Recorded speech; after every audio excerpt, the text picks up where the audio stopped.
आज के इस कार्यक्रम में उपस्थित हमारे ज्येष्ठ नेता मार्गदर्शक आदरणीय अडवाणी जी, स्वामी विवेकानंद विचार मंच स्टडी सर्कल, इसका आज पहली बार जो हमारे सामने अपने विचार रखने वाले हैं वो देश के प्रख्यात विचारवंत चिंतक माननीय गुरुमूर्ति जी, हमारे इस स्वामी विवेकानंद विचार मंच के स्टडी सर्कल के कन्वेनर माननीय बलबीर पूंज जी और उपस्थित सभी भाई और बहनों। बलबीर जी ने अपने प्रास्ताविक भाषण में स्वामी विवेकानंद अध्ययन मंडल के बारे में कुछ जानकारी आपको दी है। सबसे महत्वपूर्ण ये बात यही है कि राजनीतिक पार्टी और उसका नेतृत्व ये किस प्रकार से काम करे और इसमें विकसित करने की, व्यक्तित्व और नेतृत्व की विकसित करने की प्रक्रिया क्या होगी। अडवाणी जी बार बार ये कहते हुए अनेक बार उन्होंने कहा है और जो हम सबको याद है, बात आती है हर समय कि पार्टी विथ ए डिफरेंस, और इसके पीछे जो उनकी सोच है और उसमें निश्चित रूप से भारतीय जनता पार्टी की ओर से कुछ अलग प्रकार की अपेक्षाएं हैं। मैं ये मानता हूं कि आज के स्थिति में राजनीति की व्याख्या भी नए रूप में जनता के सामने आने की आवश्यकता है।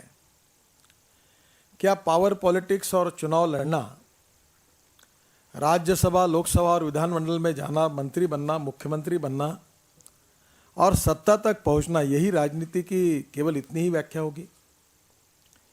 और इसलिए स्वाभाविक रूप से केवल सत्ता की राजनीति जब लोग देखते हैं तो उसके परिणाम स्वरूप एक महत्वपूर्ण बात जो लोगों के सामने आती है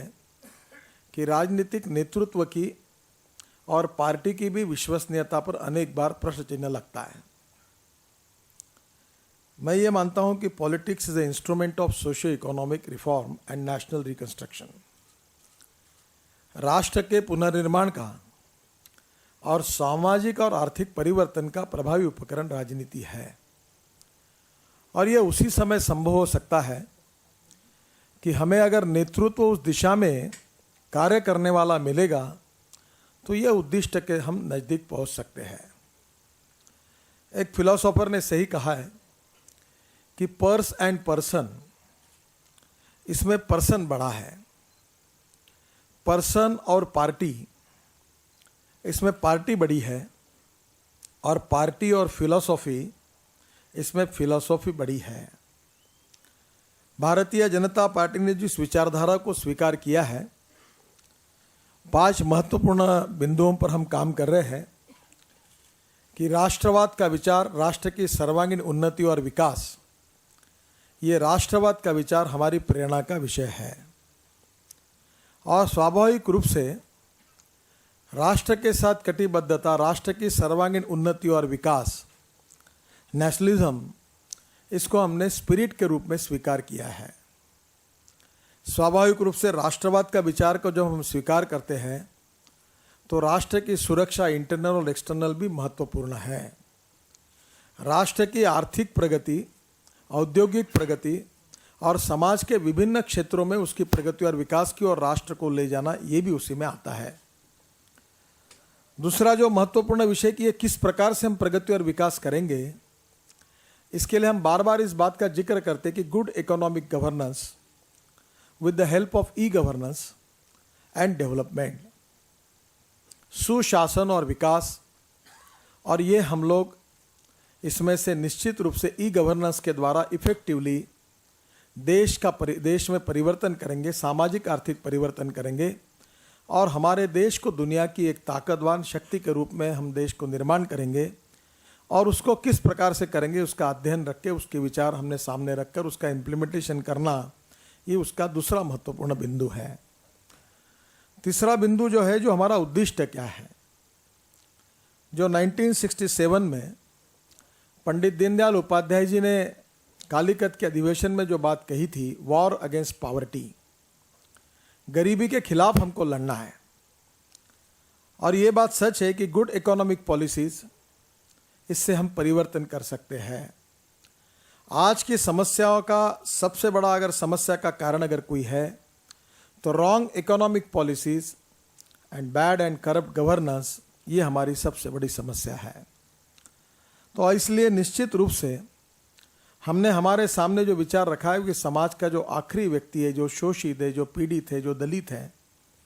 और जिसकी गरीबी दूर करके उसका जीवन सस्टेनेबल हमको बनाना है, तो पंडित दीनदयाल उपाध्याय जी के भाषा में उन्होंने कहा था कि जिसके पास खाने के लिए रोटी नहीं है, पहनने के लिए कपड़ा नहीं है और रहने के लिए घर नहीं है, उस व्यक्ति को जिस दिन रोटी, कपड़ा और मकान मिलेगा उस दिन हमारा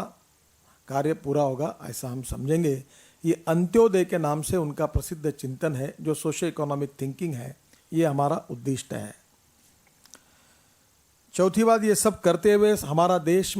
की विशेषता है कि अनेकता में एकता, यही हमारी विशेषता। अलग भाषा, अलग जातियाँ, संस्कृति सभी अलग अलग प्रकार की होने के बाद में भी हम एक देश है। हम बार बार ये नारा दोहराते रहते थे, विद्यार्थी थे तब, कि कश्मीर हो या गुवाहाटी, अपना देश अपनी माटी।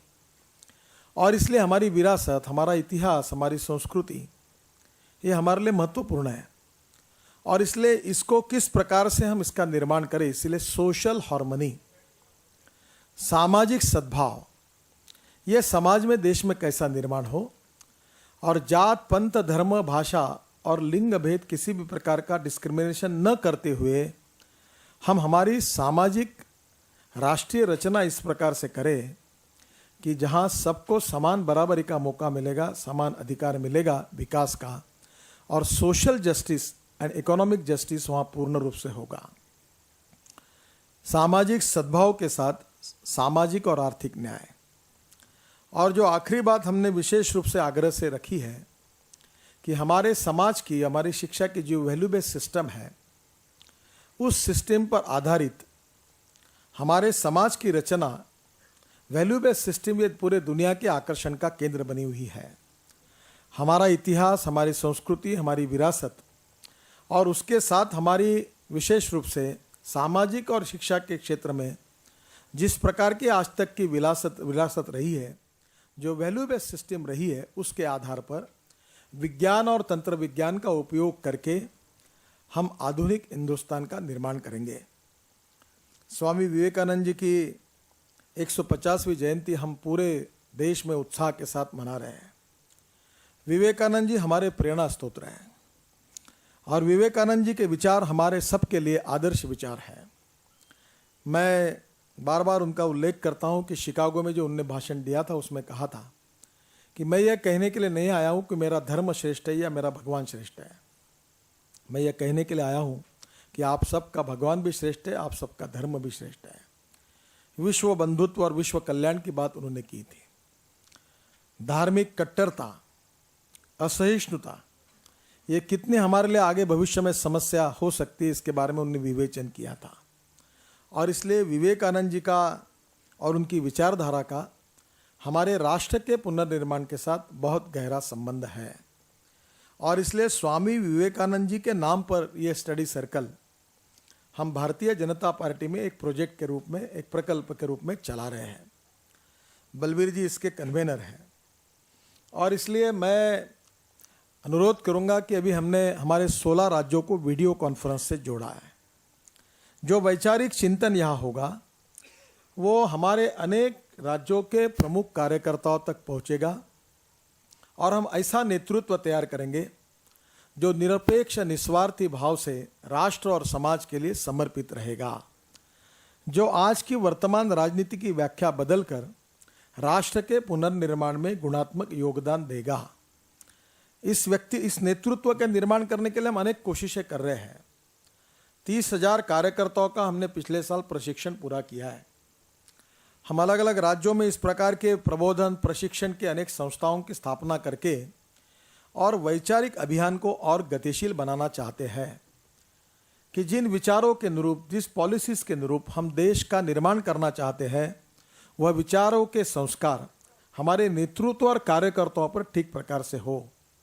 और इसलिए इस वैचारिक चिंतन का ये अभियान ये बहुत अच्छे तरीके से आम कार्यकर्ता तक पहुँचे, ताकि उनके जीवन में उनको जीवन जीने का एक मार्ग भी मिले, ये विचार उनकी जीवन निष्ठा भी बने, और विथ क्लैरिटी हमको कौन से उद्दिष्ट की ओर जाना है उसकी कल्पना भी उनको मिले। आखिर नेतृत्व कोई आसमान से नहीं टपकता। समाज में सभी क्षेत्रों में डिटोरेशन है, चाहे वो जुडिशरी हो, चाहे जर्नलिज्म हो, चाहे राजनीति हो, चाहे किसी भी क्षेत्र में लोगों के मन में बहुत असंतोष है। पर सिस्टम हमको लोकतंत्र के रूप में हम अवेलेबल बेस्ट सिस्टम को हमने स्वीकार किया है, और उस सिस्टम में एक रिस्पॉन्सिबल राजनीतिक पार्टी के नाते हम गुणात्मक परिवर्तन कैसा कर सकते हैं, हम देश और समाज के लिए समर्पित नेतृत्व का निर्माण कैसा कर सकते हैं, उनको सही विचारों की दिशा विथ क्लैरिटी कैसी दे सकते हैं, ये देश की भी आवश्यकता है और ये भारतीय जनता पार्टी की कोशिश भी है, और यही उसका मूलभूत कार्य है। आडवाणी जी और अटल जी के नेतृत्व में बार बार उन्होंने देश के प्रति, समाज के प्रति दायित्व रखकर काम करने के संस्कार और विचार हमको दिए हैं, और उसके अनुरूप राष्ट्र के पुनर्निर्माण में भारतीय जनता पार्टी की एक महत्वपूर्ण भूमिका है। सभी दृष्टि से हमारे कार्यकर्ताओं का, हमारे नेतृत्व का आवश्यक विचार अनुरूप व्यक्तित्व और नेतृत्व निर्माण हो, और जो देश के पुनर्निर्माण के लिए और सामाजिक आर्थिक परिवर्तन में कामयाब हो, इस प्रकार का कार्यकर्ता और नेतृत्व निर्माण करना ये भारतीय जनता पार्टी की सर्वोच्च प्राथमिकता है। और इसीलिए मैंने बलबीर जी को कहा कि ये अध्ययन मंडल हम शुरू करें, और इसमें मैं उनको अनुरोध करूंगा कि आज गुरुमूर्ति जी यहाँ आए हैं, हम तो कुछ विषयों पर हमारे विचारों के विरोधी भी अगर कोई होंगे तो उनके भी विचार हम सुनेंगे। मैं एक बात अक्सर मुझे लगती है कि इस देश में विचार भिन्नता ये प्रश्न नहीं है, विचार शून्यता ये सबसे बड़ा प्रश्न है। विचार ही नहीं करना ये सबसे बड़ा प्रश्न है, और इसलिए विचारों में मतभिन्नता रहना इसमें कोई अड़चन नहीं है, वो लोकतंत्र का अच्छा लक्षण है। हम अच्छे अच्छे लोगों को बुलाएं, उनके विचार सुने, उनके विचारों की सीडी तैयार करें, हमारे मासिकों के द्वारा अलग अलग भाषा में वो विचार प्रकाशित करें। और इतना ही नहीं तो हमारा जो इंटरनेट टीवी है, जिसकी करीब 1,80,000 व्यूअरशिप है, मैंने आज नलिन कोहली जी को कहा कि ये सब कार्यक्रमों का हम दुनिया तक, देश तक, कार्यकर्ताओं तक पहुंचाने की कोशिश करें, किताब लिखें, और ये जो वैचारिक जागरण है जिससे व्यक्तित्व और नेतृत्व का निर्माण होगा, इसको ज़्यादा महत्व देकर अच्छे कार्यकर्ता, अच्छा नेतृत्व जिन संस्कारों से होगा, जिन विचारों से होगा, उसका काम हमारे इस मंडल के द्वारा होगा, ऐसा मेरा पूरा विश्वास है। बलबीर जी ने इसके बारे में ये हर महीने में कितने कार्यक्रम हो, कौन से समय हो और कार्यक्रम कैसा रहे, तो मैंने उनको कहा कि इसमें भीड़ इकट्ठा करने की ज़रूरत नहीं है। मीडिया आती है तो आने दीजिए, पर उन विषयों से संबंध रखने वाले अपने कार्यकर्ता कुछ नई सोच यहाँ समझने के लिए आए हैं, अध्ययन करने के लिए आए हैं, ये इस प्रकार की इसमें अगर रचना रहेगी तो ज़्यादा अच्छा होगा। कोई पब्लिसिटी करना, विचार करना उसका उद्देश्य नहीं है। तो हमारे देश के अनुकूल हमारे विचार कौन से है, वो किस प्रकार के हमने विचार करना चाहिए, इसकी क्लैरिटी ऑफ थॉट्स ये कार्यक्रम से हमारे लोगों तक पहुँचे, कार्यकर्ता तक पहुँचे, नेतृत्व तक पहुँचे, और राष्ट्र के लिए और समाज के लिए उसको काम करने की सही दिशा मिले, यही इसका उद्दिष्ट है। विवेकानंद जी के नाम से आज ये स्वामी विवेकानंद अध्ययन मंडल, इसका विधिवत उद्घाटन आदरणीय आडवाणी जी ने दीप प्रज्वलित करके किया है, और मेरा विश्वास है कि उनके मार्गदर्शन में और बलबीर जी संयोजक के रूप में विचार कौन से आवश्यक है, आर्थिक चिंतन है, कृषि क्षेत्र का चिंतन है, पावर सेक्टर है, माइनिंग है, फॉरेन पॉलिसीज़ है, इंटरनल सिक्योरिटी है, एक्सटर्नल सिक्योरिटी है, लोकतांत्रिक व्यवस्थाओं के विषय है, अलग अलग प्रकार के देश के समाज के हितों के जो जो महत्वपूर्ण विषय है उस पर इस फोरम पर चिंतन होगा, मनन होगा, और निश्चित रूप से हमारे समाज को, हमारे देश को और हमारे पार्टी के कार्यकर्ता और नेताओं को एक सही पॉजिटिव सोच और दिशा देने में ये अध्ययन मंडल यशस्वी होगा, ऐसा मेरे मन में दृढ़ विश्वास है। ये कार्य बहुत रिलीजियसली बलबीर जी के नेतृत्व में आगे ही चलता रहेगा, और इसका ideological contribution Bharatiya Janata party के भविष्य के लिए बहुत महत्वपूर्ण रहेगा। मैं फिर से एक बार बलबीर जी को, आज उन्होंने इस कार्य की शुरुआत की है, इसके लिए उनको बहुत बहुत शुभकामनाएं दे